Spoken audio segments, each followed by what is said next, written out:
ఒక్కరోజు ప్రకృతి వ్యవసాయం గురించి వినేటువంటి ఈ రోజు మన తరాలను మారుస్తుంది. మన జీవిత తలరాతలను మారుస్తుంది. అందరూ అన్ని ముఖ్యమైన పనుల్లోనే ఉండి వచ్చుంటాం ఇక్కడికి. నేను కూడా ఇప్పుడు ఇట్లాంటి కార్యక్రమాలకు రావడం అంటే ఆ క్షణం ముందు వరకు ఏదో పనిలో ఉంటాం. అసలు కొన్ని కార్యక్రమాలకైతే ఇంట్లో నుంచి పారిపోయినట్టుగా వచ్చేస్తూ ఉంటాం. ఇంకా అసలు మంచి కార్యక్రమం అంటే మంచి కార్యక్రమం కాదు, ఒక ఫంక్షన్కి వెళ్తున్నట్టో లేకపోతే ఇంకోటి ఉన్నట్టో ఉండదు.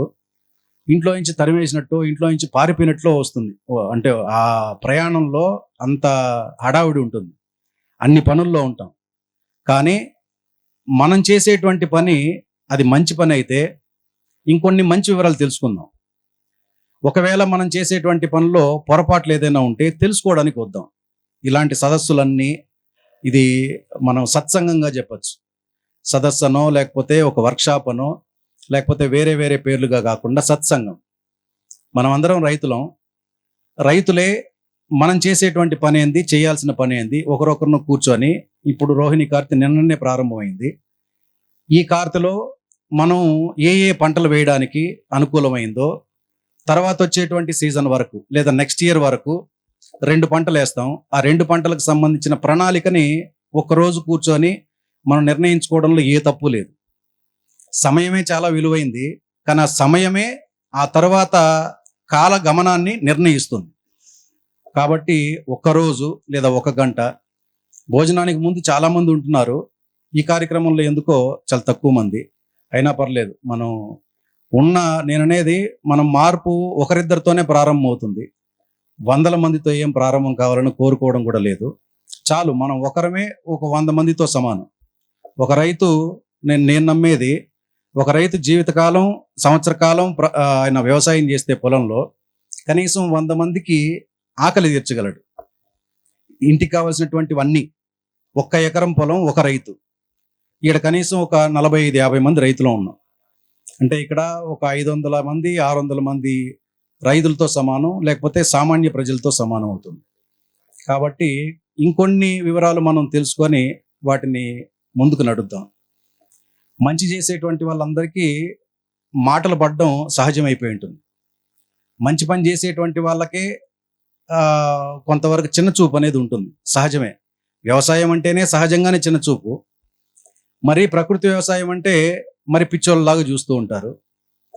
కొంత వ్యవస్థకి వ్యతిరేకంగా మాట్లాడుతున్నటువంటి వాళ్ళని ఉగ్రవాదులతో సమానంగా చూస్తారు. మంచిదే. ఉగ్రవాదం ఒక అర్థంలో తీసుకుంటే సమాజంలో జరుగుతున్నటువంటి చెడుని మార్చడానికి మంచి వాళ్ళు చేసేటువంటి ప్రయత్నం ఉగ్రవాదం. ఇది మంచి అర్థం. చెడు అర్థం వదిలేద్దాం. మన ఊళ్ళోనే కొన్ని కుటుంబాల్లోనే మనం చేసేటువంటి ప్రయత్నాన్ని వ్యతిరేకిస్తూ ఉంటారు. ఏం కాదు, మనం ఎంత స్టాండ్ తీసుకుంటున్నాం అనేది కూడా భగవంతుడు అదొక పరీక్షగా మనం భావిద్దాం. మన ఊళ్ళో ఉన్నటువంటి వాళ్ళు నిరుత్సాహపరుస్తారు, మన చుట్టుపక్కల రైతులు నిరుత్సాహపరుస్తారు.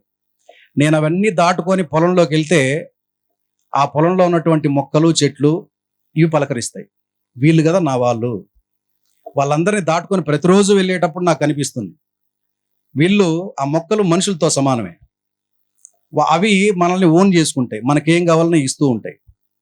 ఇలాంటి కార్యక్రమాల్లో మనలాగా ఆలోచించేటువంటి వాళ్ళందరం మనం అందరం కలవడంతో మనం అందరం మన భావజాలాలు పెంచుకునేటువంటిది అవకాశం ఉంటుంది.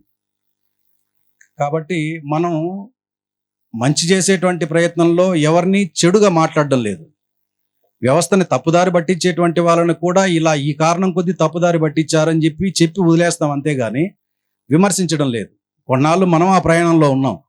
మంచో చెడో రసాయన వ్యవసాయం చేసాం, అవసరం లేకపోయినా కానీ చేసాం. దాని నష్టం తెలుసుకున్నాం, మనం మారాం. మనల్ని విమర్శించేటువంటి వాళ్ళకి అసలు మనం సమాధానం చెప్పాల్సిన అవసరమే లేదు. వాళ్ళని దాటుకుంటూ ముందుకెళ్ళడమే చేయాల్సింది. మనం ఉగ్రవాదులం అయితే నిజంగానే ఉగ్రవాదులే అనుకున్నాం. ఈ దేశీ విత్తనాన్ని కాపాడడానికి, అలాగే దేశవాళీ గోవుల్ని కాపాడడానికి, మట్టి ఆరోగ్యాన్ని కాపాడడానికి, మట్టిలో ఉన్న సూక్ష్మజీవుల్ని ఆరోగ్యాన్ని కాపాడడానికి, సమాజంలో ఉన్న ప్రాణికోటి ఆరోగ్యం కాపాడడానికి మనం ఉగ్రవాదమే చేస్తున్నామంటే ఉగ్రవాదమే చేద్దాం. మల్టీనేషనల్ కంపెనీలలాగా కోట్లకు పడగెత్తే ఈ విత్తనాల మీద మనం వ్యాపారం చేయడం లేదు, వాళ్ళ మీద మనం పోరాటము చేయడం లేదు. ఎరువుల కంపెనీలు, పురుగుల మందుల కంపెనీలు, వాళ్ళ మీద మనం పోరాటం చేయడం లేదు. మనం ఉగ్రవాదం చేస్తున్నాం అనడానికి. మన బాటకు మనం వ్యవసాయం చేస్తూ ఉంటాం. పాలేకర్ గారు ఏమంటారంటే, నువ్వు ఈ హైబ్రిడ్ సీడే నువ్వు పండించు, ఈ రసాయన మందులే వెయ్యి, ఈ రసాయన ఎరువులే వెయ్యి అని చెప్పి ఏ కంపెనీ వాళ్ళైనా మీ ఇంటికి వచ్చి మెడ మీద కత్తి పెట్టి బెదిరించారా అని అంటాడు. ఎవరు లేదు. వాళ్ళు ప్రచారం చేశారు. నువ్వు రోజు చూసే టీవీలో కనపడుతున్నారు, నువ్వు రోజు వెళ్ళే సినిమా థియేటర్లో అడ్వర్టైజ్మెంట్ రూపంలో కనపడుతున్నారు. మనం అత్యాశ కొద్దీ మన ఆలోచనలు అదుపు చేసుకోలేక అత్యాశ కొద్దీ ఆ విత్తనాలు తెచ్చుకున్నాం, ఆ మందులు తెచ్చుకున్నాం, ఆ ఎరువులు వేశాం. మనం వాళ్ళని నిందించి ఏం ప్రయోజనం, మనలో కదా లోపం ఉంది అని అంటాడు. నిజమే, మనమే మారాల్సింది. మీరు చూడండి, ఆ కంపెనీ దివాలా తీస్తే ఇంకొక దాని మీద పెట్టుబడులు పెడతారు వాళ్ళు. మనల్ని ఏం బెదిరిస్తారా? ఇప్పుడు వాళ్ళది ఎందుకు తప్పు అవుతుంది? ఆర్గానిక్ మందులు ఇప్పుడు 1995 నుంచి మీరు లెక్కలు తీసుకుంటే అన్నిటికీ ఆర్టీఐ మనం తీసుకోవచ్చు. రసాయన కంపెనీల వాళ్ళ టర్న్ ఓవరు ఈ కెమికల్ ఫెర్టిలైజర్, కెమికల్ మందుల ఆదాయం కంటే ఆర్గానిక్ కంపెనీలు ఈ బయో ఫెర్టిలైజర్, బయోకెమికల్ ఉన్నాయి చూడండి, దీనికి 4 రెట్ల ఆదాయం ఎక్కువ. ఆదాయం ఎక్కువ అంటే వాళ్ళు సంపాదిస్తున్నది కదా, మన డబ్బు వాళ్ళ చేతికి ఇస్తున్నాం, మనమే ఆ కంపెనీలకు కొంటున్నాం. నరేంద్ర మోడీ గారు బంగారం కొనొద్దండి, కొన్ని రోజులు ఆపండి అని చెప్పి అన్నారు. ఎందుకనంటే మన ధనం మొత్తం విదేశాలకు వెళ్ళిపోతుంది, అప్పుడు మన రూపాయి విలువ తగ్గిపోతుంది. ఆయన ఉద్దేశం అది. ఇప్పుడు మనం కొనేటువంటి యూరియాలు, డిఏపీలన్నీ మన దేశంలో తయారవుతున్నవా? కాదు, బయట దేశాల్లో తయారవుతున్నది. ఇరాన్ దేశం నుంచి యుద్ధం వచ్చేంత వరకు మనకు తెలియదు. ఇరాన్ దేశం నుంచి యూరియా వచ్చేదంట, ఆగిపోయింది. చైనా దేశం నుంచి ఇంపోర్ట్ చేసుకుంటూ ఉన్నాం, అమెరికా దేశం నుంచి ఇంపోర్ట్ చేసుకుంటూ ఉన్నాం. యూరియా అనేది ఎరువు కాదే. మొక్కకు కావాల్సిన 10% నత్రజని మన అట్మాస్ఫియర్లోనే 78% ఉంది. మన గాలిలో, మన వాతావరణంలో 78% ఉంది. మొక్కకు కావాల్సింది 10%.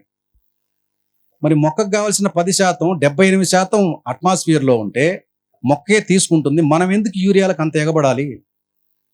ఒక బస్తా యూరియా ఇప్పుడు మనకు సబ్సిడీ మీద 280 రూపాయలు ఇస్తే గవర్నమెంట్ అది 2600 రూపాయలు కొంటోంది. అది మన డబ్బే. నేను యూరియా కొనకపోయినా యూరియా మీద వేసే ట్యాక్స్ నేను కడుతున్నా, మనం అందరం కడుతున్నాం.